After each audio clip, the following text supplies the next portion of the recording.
Hi guys, welcome back to my channel. మన young rebel star Prabhas garu నటిస్తున్న latest చిత్రం the Raja Saab movie. Maruthi గారి డైరెక్షన్ లో మ్యూజిక్ సెన్సేషన్ ఎస్ఎస్ తమన్ గారు మ్యూజిక్ అందిస్తున్న ఈ సినిమా జనవరి 9వ తారీఖున సంక్రాంతి కానుక 2026 మన ముందుకు అయితే రాబోతుంది.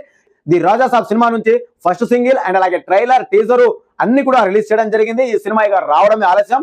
ది రాజా సాబ్ సినిమా అయితే horror, comedy, crime, romantic, action thriller గా మన ముందుకు అయితే రాబోతుంది. ఈ సినిమాపై అంచనాలు అయితే నెక్స్ట్ లెవెల్లో నెలకొన్నాయని చెప్పొచ్చు. ది రాజా సాబ్ మూవీ అయితే పాన్ ఇండియా 5 భాషల్లో అయితే రిలీజ్ కాబోతుంది. గైస్, మ్యాటర్ లోకి వెళ్తే ది రాజా సాబ్ మూవీ నుంచి సెకండ్ సింగిల్ ప్రోమోని కూడా రిలీజ్ చేయడం జరిగింది. ఎస్, నిధి అగర్వాల్, మన యాంగ్రబల్ స్టార్ ప్రభాస్ గారు ఇద్దరు కలిసి ఈ సాంగ్ లో అయితే స్టెప్పులు వేస్తున్నారు. గైస్, నిజంగా వేరే లెవెల్లో ఉన్నారని చెప్పొచ్చు. 40 సెకండ్ల ప్రోమో చూసిన తర్వాత నాకైతే నెక్స్ట్ లెవెల్లో అనిపించింది. వేరే లెవెల్ అంటే వేరే లెవెల్లో ఉన్నారు మన యాంగ్రబల్ స్టార్ ప్రభాస్ గారు. లుక్స్ కానివ్వండి, ఆయన స్క్రీన్ ప్రెజెన్స్ కానివ్వండి, ఆయన డాన్స్ కానివ్వండి, ఆయన లుక్స్ కానివ్వండి, నెక్స్ట్ లెవెల్ అంటే నెక్స్ట్ లెవెల్లో ఉన్నాయని చెప్పొచ్చు. నాకైతే నచ్చింది. So Sahana full lyrical video song అయితే డిసెంబర్ 17వ తారీఖున సాయంత్రం 6:35 ఆఫీషియల్ గా ఫుల్ లిరికల్ వీడియో సాంగ్ ని రిలీజ్ చేస్తున్నట్టు వాళ్ళైతే ఆఫీషియల్ గా అనౌన్స్ చేయడం జరిగింది.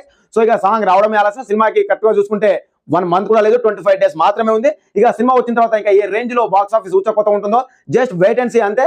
అయితే మీకు ఏ సాంగ్ నచ్చింది? First song the rebel Saab song నచ్చిందా, లేదా సహనా ప్రోమో నచ్చిందా అనేది కూడా కామెంట్ చేయండి గైస్. Thank you.